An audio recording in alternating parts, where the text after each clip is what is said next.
नमस्कार दोस्तों, मैं सीए अभिषेक जैन एक बार फिर आपके साथ उस पर्टिकुलर चेंजेस पे हम डिस्कस करने वाले हैं जो एक सीजनल भी है और काफ़ी इम्पोर्टेंट भी है। हम बड़े क्यूरोसिटी के साथ इंतज़ार करते हैं आईटीआर फॉर्म्स का, क्योंकि जो एक्ट में अमेंडमेंट्स होते हैं वो उसमें इनकॉर्पोरेट किए जाते हैं और कोशिश करते हैं उनको समझने की, ताकि आईटीआर फाइलिंग के समय हमें कोई दिक्कत न आए। हम उन्हीं चेंजेस की बात करेंगे आज आईटीआर 1 से 7 तक बड़े समराइज तरीके से, ताकि हम कम समय में इन सातों फॉर्म्स में जो चेंजेस हुए वो समझ पाए। समझते हैं।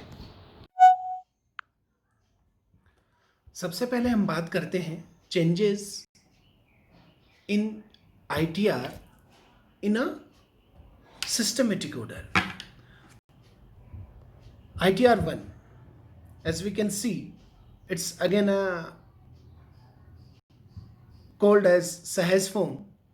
कितना सहज है वो अभी हम देखते हैं, क्या ऐसे अपडेट हुए हैं जो वाकई में हमें ITR फिल करते समय ध्यान देना है।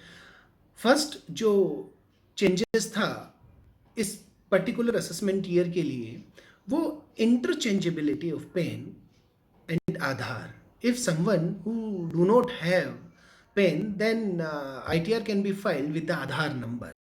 तो ये एक चेंजेस था जो एक तरीके से अपडेट किया गया ITRs में related to 7th proviso of section 139(1). आप देखेंगे जो 7th प्रोविजो है ये पर्टिकुलरली इंसर्ट किया गया 2019 फाइनेंस एक्ट में, और ये जो यूज़ किया गया इसके अंदर 7th प्रोविजो के अंदर जो लैंग्वेज यूज़ की गई, अगर हम उसको रीड आउट करते हैं, are you filing return of income under 7th proviso of section 139(1) but otherwise not required to furnish return of income, right? Tick yes और नो, मीनिंग देयर बाय जो 7th proviso 139(1) का बोलता है कि अगर आपकी ये फॉलोइंग जो कैटेगरीज में आप फॉल करते हैं तो आपको रिटर्न फाइल करना पड़ेगा। वो कौन कौन सी कैटेगरीज है आप हम देख पा रहे हैं। First, have you deposited amount और एग्रीगेट अमाउंट एक्सीडिंग ₹1 करोड़ इन 1 और मोर करंट अकाउंट। एक से ज़्यादा हो तो भी, कहीं पर भी हो, कौन सी बैंक में है, इररेस्पेक्टिव सब टोटल करना पड़ेगा। अगर यस है तो यस और अमाउंट भी हमें डालना पड़ेगा। ITR 1 नोटिफाइड है, ITR 4 भी नोटिफाइड हो गया। Have you incurred expenditure of an amount और aggregate of amount exceeding 2 lakhs for travel to a foreign country. जी हाँ, लास्ट ईयर अगर आपने ट्रेवल किया है तो वो उसकी डिटेल, अगर एक्सपेंडिचर 2 lakhs से ज़्यादा है, यस तो yes and then amount we need to quote here. Have you incurred expenditure of amount, aggregate of amount exceeding 1 lakh on consumption of electricity during the previous year? यानी कि अगर आपने electricity consumption के लिए exceeding 1 lakh अगर amount expenditure का किया है तो भी आपको यहाँ पे यस करना है, अमाउंट भी डालना है। यहाँ ये समझने वाली बात ये है कि अगर ये 7th प्रोविजो अप्लीकेबल है कि भाई कब अप्लीकेबल है, Note, to be filled only if a person is not required to furnish a return of income under section 139(1) but filing of return of income due to fulfill one of the more condition mentioned in the 7th proviso to section 139(1). वैसे तो उसको भरने की जरूरत नहीं है, जो normal criteria है 139(1) के उसमें भरने की जरूरत नहीं है, बट क्यों भर रहा है? क्योंकि 7th प्रोविजो अप्लीकेबल है इसलिए भर रहा है। और अगर आप ये क्वेश्चन आता है कि नॉर्मली उसको भरना ही है तो क्या करना है, यहाँ सिंपली हमें यहाँ ऊपर नो टिक करना है।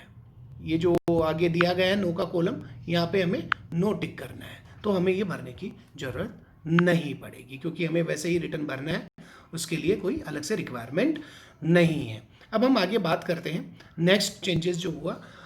यहाँ पे जो चेंजेस हुआ कि जो रिफंड के लिए हमें एक अकाउंट सेलेक्ट करना पड़ता था, यहाँ पे अब पर्टिकुलरली मेंशन कर दिया गया है कि आप एक से ज़्यादा अकाउंट सेलेक्ट कर सकते हो। यहाँ देखिए आप 1 नंबर पे नीचे जो क्लेरिफिकेशन दिया गया है, minimum 1 account should be selected, तो यहाँ एक से ज़्यादा आप कर सकते हो।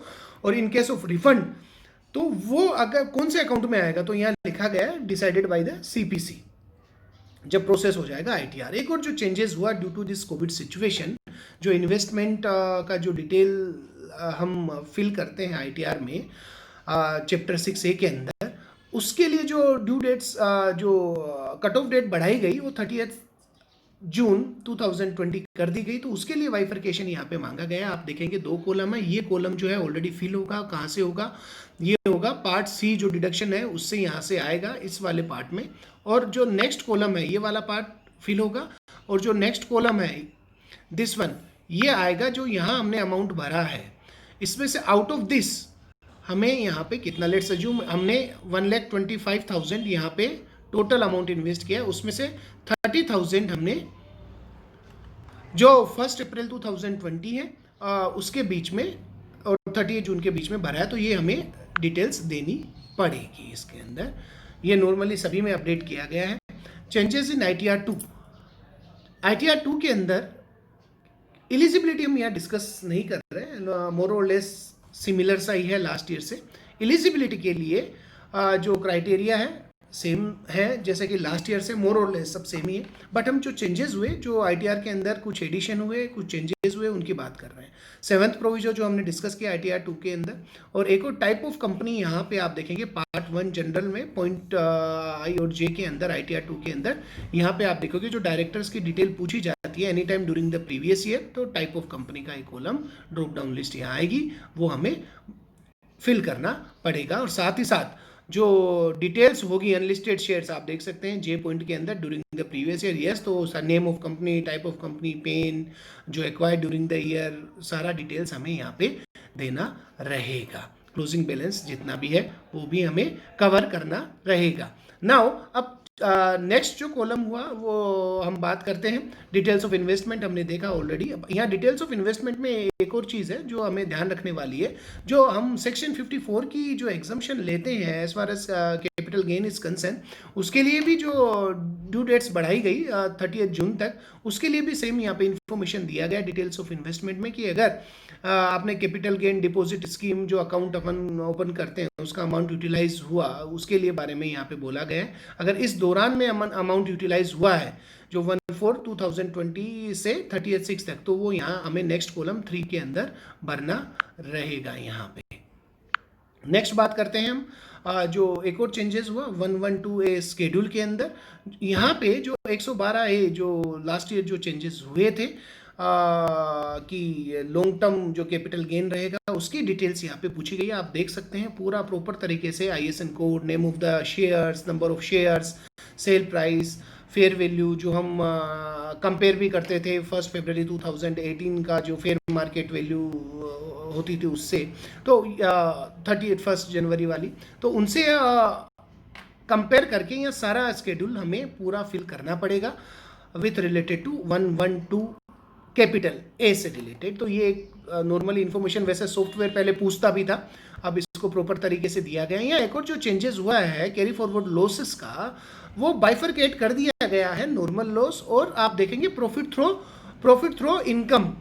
यहाँ पे आप एक स्केड्यूल बना दिया गया, आप देखो स्केड्यूल का नाम दिया गया है profit through PTI, profit through income. इसके अंदर नॉर्मली जो सेक्शन है आप देखो 115, 115 UA और 115 UB, इसके बारे में जो डिटेल्स दी गई है जो इन्वेस्टमेंट फंड है और बिजनेस ट्रस्ट है उससे रिलेटेड जो यूनिट इनकम होती है वो सारी चीज़ें यहाँ पे कवर की गई है और फिल करना पड़ेगा इसके अंदर। नॉर्मली इन सेक्शंस में बोला गया कि जो यूनिट होल्डर की इनकम ऐसा ही माना जाएगा कि जैसे कि उन्होंने बिजनेस ट्रस्ट किया इन्वेस्टमेंट फंड ने की इनकम, और उसी तरीके से टैक्सेबिलिटी होगी। तो ये एक पर्टिकुलरली एक नया स्केड्यूल इंसर्ट किया गया ITR 2 के अंदर। और एक और यहाँ पे जो इन्फॉर्मेशन दी गई है ITR 2 के अंदर जो एक नॉन रेजिडेंट के लिए, कि अगर नॉन रेजिडेंट रिफंड क्लेम करना चाहता है तो वो बाहर का अकाउंट भी दे सकता है। नॉन रेजिडेंट ITR 2 के लिए एलिजिबल होगा भरने के लिए। तो ये इन्फॉर्मेशन ITR 2 के अंदर दी गई। ITR 3 की बात करें हम जो काफ़ी इम्पोर्टेंट है। 7th प्रोविजो हमने डिस्कस किया, टाइप ऑफ कंपनी और जो थर्ड इन्फॉर्मेशन है वेरी इंपॉर्टेंट, ऑडिट इन्फॉर्मेशन। आप देख सकते हैं ऑडिट इन्फॉर्मेशन जो है यहाँ देखो, ये जो हमारा अमेंडमेंट हुआ था 2020 जो के अंदर, वो with effect from assessment year 2021 कि जो 5 करोड़ से ऊपर जो एसएससी हैं उनके लिए ऑडिट एप्लीकेबिलिटी नहीं रहेगी। पर वहाँ जो कंडीशन रखी गई थी, कंडीशन ये थी कि जो कैश में रिसिप्ट है वो 5% से ज़्यादा नहीं हो सकती, साथ ही साथ जो पेमेंट है वो 5% से ज़्यादा नहीं हो सकती। वही यहाँ पे पूछा गया, inquired about that particular thing. यहाँ पे आप देखिए whether SSC is declaring income under presumptive taxation, जो A2 है उसके अंदर हम let it be. Now if no, वो प्रेजम्पटिव इनकम में नहीं जाता, तब मेन क्वेश्चन अराइज होता है whether during the year total sales turnover gross receipt of the business exceed 1 crore but does not exceed 5 crore. तो क्योंकि 5 करोड़ से ऊपर होगा तो ऑलरेडी टैक्सेबल हो जाएगा। यस, अगर हम इसको जैसे ही यस करेंगे तो मीनिंग देयर बाई कि हम उस प्रोविजो को सेटिस्फाइड करने के लिए आगे की कंडीशन के लिए एलिजिबल है। अगर नो है तो कोई मतलब नहीं बैठता। Now if yes is selected, तो अब क्या पूछा गया, whether aggregate of all amount received, mind it, the word use here is received, including amount received for sale, turnover, gross receipt और on account of capital contribution, loan, मतलब receipt से मतलब है आपके अकाउंट में रिसिप्ट कहाँ से आई है, कहीं से भी आई हो, यानी कैपिटल रिसिप्ट हो, रेवेन्यू रिसिप्ट हो, लोन आपने लिया हो, वो टोटल रिसिप्ट जो है उसकी बात की जा रही है। During the previous year in cash does not exceed 5% of the said amount, यानी कि जो टोटल अमाउंट है कैश में जो रिसीव हुआ है वो 5% से ज़्यादा नहीं। अगर आप इसको यस करते हैं तो हम नेक्स्ट में आएंगे, अगर नो कर देंगे तो फिर वो 5 करोड़ के ऊपर वो एग्जम्पशन हमको 5 करोड़ के नीचे वाली कि भाई ऑडिट नहीं होगी, वो फिर एलिजिबल नहीं रहेंगे। जैसे हमने यस किया तो फिर सेम चीज़ पेमेंट के लिए पूछा जाएगा कि एग्रीगेट ऑफ द पेमेंट। आप देखिए पेमेंट बोला गया है यहाँ, एक्सपेंडिचर वर्ड नहीं है, तो ये पेमेंट भी इंक्लूड करता है capital expenditure as well as revenue expenditure आपने किया या एसेट आपने परचेज की, लोन का रीपेमेंट किया, पेमेंट, वो payment in cash during the previous year does not exceed 5%, वो कैश में एक्सीड नहीं करता 5%, तो फिर हम एलिजिबल हो जाएंगे। अगर यस करते हैं तो हम कवर कर सकते हैं कि 5 करोड़ से नीचे हमारी ऑडिट एसएससी की ऑडिट नहीं होने वाली। तो ये एक पर्टिकुलर इन्फॉर्मेशन थी। अगर किसी का भी आंसर नो है तो फिर वो ऑडिट का प्रोविजन अप्लीकेबल रहेगा ही रहेगा। ये एक इम्पोर्टेंट जो चेंजेस था। Additional disclosure in other information जो पूछा जाता है, जहाँ अदर इन्फॉर्मेशन का जो कॉलम होता है जिसमें हम mercantile system, whether any change in this particular mercantile और कैश बेसिस पे, तो वो हम भरते हैं। वहाँ पे आप देखिए 11 नंबर और 17 नंबर पॉइंट ऐड किए गए हैं। 11 नंबर पॉइंट जो है उसमें एनबीएफसी के बारे में डिसअलाउड बोला गया है कि अगर एनबीएफसी जो 43B का जो सेक्शन हम बात करते थे डिसअलाउंस में, उसमें एनबीएफसी वाला भी जोड़ दिया गया है। नेक्स्ट हम बात करते हैं 17 की जो क्या इन्फॉर्मेशन मांगी गई, यहाँ आप देख सकते हैं। यहाँ पे पर्टिकुलर आप देखोगे टीपीएसए जो tax on secondary adjustment 92CE के बारे में इंफॉर्मेशन होती है। जब ट्रांसफर प्राइसिंग की बात करते हैं, वहाँ जो प्राइमरी एडजस्टमेंट के कारण जो एडजस्टमेंट करना पड़ता है, ड्यू टू एसएससी खुद भी करता है प्राइमरी एडजस्टमेंट या असेसिंग ऑफिसर कर सकता है, तो इनके कारण से अगर कुछ एडजस्टमेंट होता है और सेकेंडरी एडजस्टमेंट करना पड़ता है तो उसके बारे में इंफॉर्मेशन लिखी गई। क्योंकि जो एसोसिएटेड इंटरप्राइजेज वहाँ एक क्लोज भी है कि विद इन टाइम लिमिट अगर रिपेट्रिएट नहीं करता अमाउंट तो वो इंटरेस्ट भी कैलकुलेट किया जाएगा। तो वो पर्टिकुलर इनकम के लिए यहाँ एक पर्टिकुलर शेड्यूल बना दिया गया टीपीएसए, यानी कि टैक्स ऑन सेकेंडरी एडजस्टमेंट, वो भी हमें फिल करना पड़ेगा और उसके अकॉर्डिंग जो सरचार्ज रेट्स जो हैं वो सब यहाँ पे डिफाइंड है। नेक्स्ट हम आगे बात करते हैं शेड्यूल 112 ही हमने ऑलरेडी डिस्कस किया, और यहाँ पे एक एक्स्ट्रा एक नॉन रेजिडेंट के लिए भी सेक्शन 112A यहाँ पे दिया गया, सिमिलर है जो कि ऊपर हमने डिस्कस किया था लास्ट टाइम।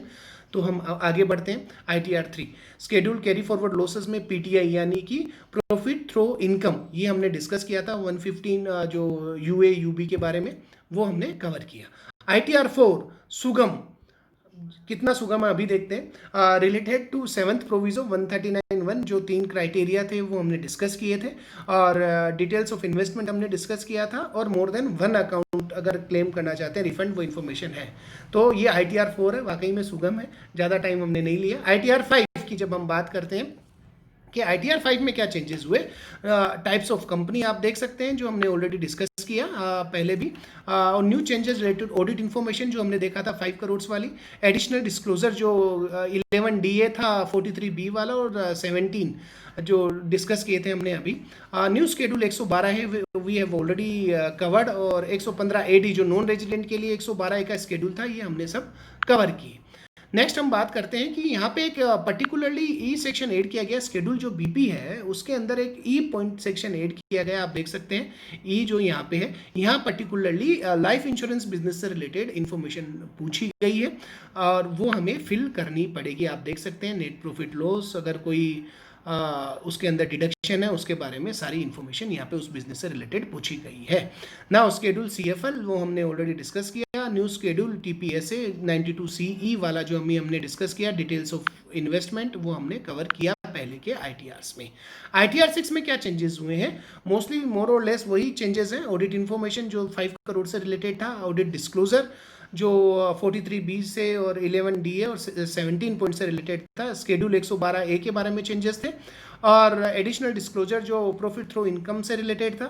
TPSA जो हमने देखा ट्रांसफर प्राइसिंग में जो चेंजेस की बात की गई थी, डिटेल्स ऑफ इन्वेस्टमेंट और separate disclosure of bank account in case of non resident. ITR 7 जो नॉर्मली हम जो पॉलिटिकल पार्टीज है उनके लिए 139(4) A, B, C और D के लिए यूज़ करते हैं, उसके लिए कुछ चेंजेस थे। यहाँ चेंजेस देखो, यहाँ जो रजिस्ट्रेशन की जो न्यू रिजीम आई है उसके लिए भी यहाँ एक पर्टिकुलरली क्वेश्चंस किए गए। थोड़ा सा हम इसको आगे करते हैं। डिटेल्स ऑफ रजिस्ट्रेशन और approval under the income tax act mandatory if required to be registered है, तो अभी करना है तो सेक्शन अंडर विच रजिस्टर्ड और approve, date of registration, approval notification, और अथॉरिटी के बारे में पूछा गया है, whether application for registration is made as per new provision, right. ये सारी चीज़ें हमें एक बार देखनी पड़ेगी, और कोई एडिशनल फिल करते समय अभी एक्सेल यूटिलिटी आई नहीं है इसकी। अगर कोई और भी कुछ चीज़ें पूछी जाती, पर नॉर्मली ये डिफाइंड है मेरे ख्याल से, इसके अलावा कोई और इन्फॉर्मेशन आनी नहीं चाहिए।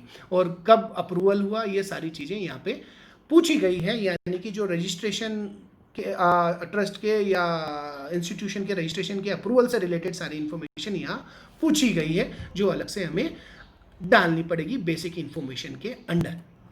नेक्स्ट एक इम्पोर्टेंट पॉइंट ऐड किया गया पार्ट बी के अंदर, आप देखिए net tax payable under 115 TD और TE की जो बात की गई है, ये वो सेक्शन है, आपको ध्यान होगा कि अगर कोई 112 A के अंदर रजिस्टर्ड जिन्होंने लिया हुआ है AA कि रजिस्टर्ड ट्रस्ट है और वो अपनी एसेट लाइबिलिटीज देता है जो कि दूसरे ट्रस्ट को जो कि रजिस्टर्ड नहीं है, या ऐसे ट्रस्ट को जो जिसके ऑब्जेक्ट सिमिलर नहीं है, तो वहाँ पर्टिकुलरली इनकम कैलकुलेट की जाती है। उस इनकम कैलकुलेशन के लिए ये अलग से ही एक पैरामीटर दे दिया गया, शेड्यूल 115 TD, वो सारी इंफॉर्मेशन हमें यहाँ पे डालनी पड़ेगी एज पर द रिक्वायर्ड रो। तो ये सारा चेंजेस हमने देखा ITR 7 तक, 1 से लेके 7 तक। होप कि आपको ये सब चेंजेस जो हमने डिस्कस किए बड़े समराइज तरीके से पसंद आए होंगे।